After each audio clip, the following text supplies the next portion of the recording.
The first sign that Sam was different came on a bright, sunny afternoon. I glanced out the kitchen window and froze, my heart skipping a beat. There, crouched in the backyard grass, was my 8-year-old son, calmly chewing on a lifeless bird, feathers scattered around him like fallen leaves.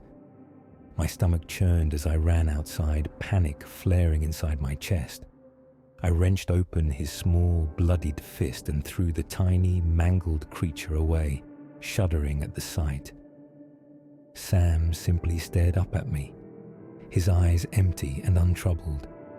At 8, Sam was at the age where his baby teeth began to fall out, replaced slowly by adult ones. Kids usually developed strange eating habits during this period. Some preferred softer foods, others crunched on odd textures, but nothing I'd heard of matched what I'd just witnessed. My wife and I hurried him to our pediatrician, desperate for reassurance. The doctor greeted us with a calm, reassuring smile, seemingly unfazed by our anxious faces. Kids often explore their worlds in peculiar ways, he explained gently. It's about guiding him, teaching him boundaries. He'll outgrow this eventually. Yet despite our earnest efforts, Sam didn't seem to understand, or perhaps didn't care. Night after night, we sat him down, explaining patiently and firmly what constituted food and what did not. But our words seemed to pass through him like smoke, leaving no trace behind.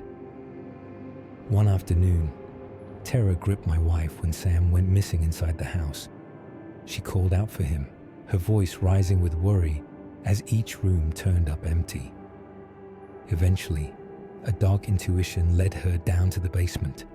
She found Sam there, calmly chewing on something small and furry, a dead mouse. He stared blankly back at her, adjusting his bite carefully around the gaps left by his missing teeth. A week later, the scenario repeated itself, only this time with a larger, bloodier bird. My wife, ever optimistic, clung desperately to the doctor's advice, doubling down on keeping Sam away from animals. For a few blissful weeks, our precautions appeared to work, granting us a temporary peace. But then came a chilling phone call from the school, urgency vibrating in the secretary's trembling voice.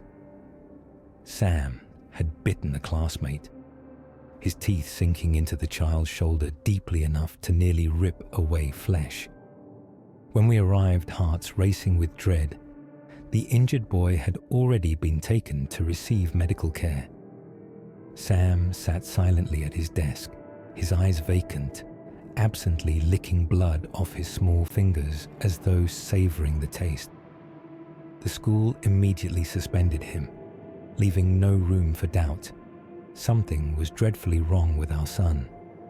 My wife, tears streaming silently down her pale cheeks, joined me as we urgently took Sam to a series of specialists, psychiatrists, neurologists, each one bewildered by his behavior, each offering no concrete answers.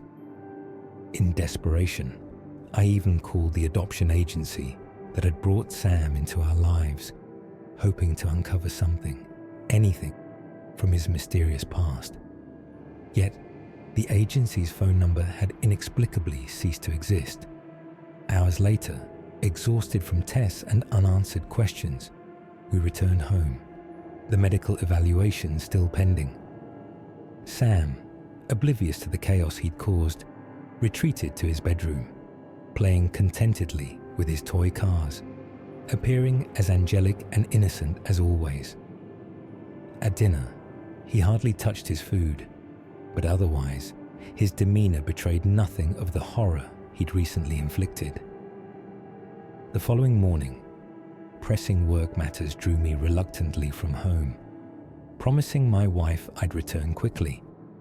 Halfway through my drive, my phone buzzed urgently, the doctor's voice strained with unease.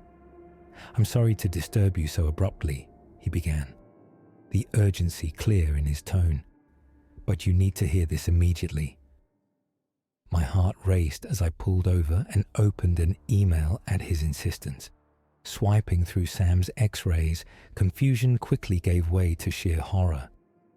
The second image revealed adult teeth still hidden deep within his gums, grotesquely oversized, far too long, disturbingly sharp.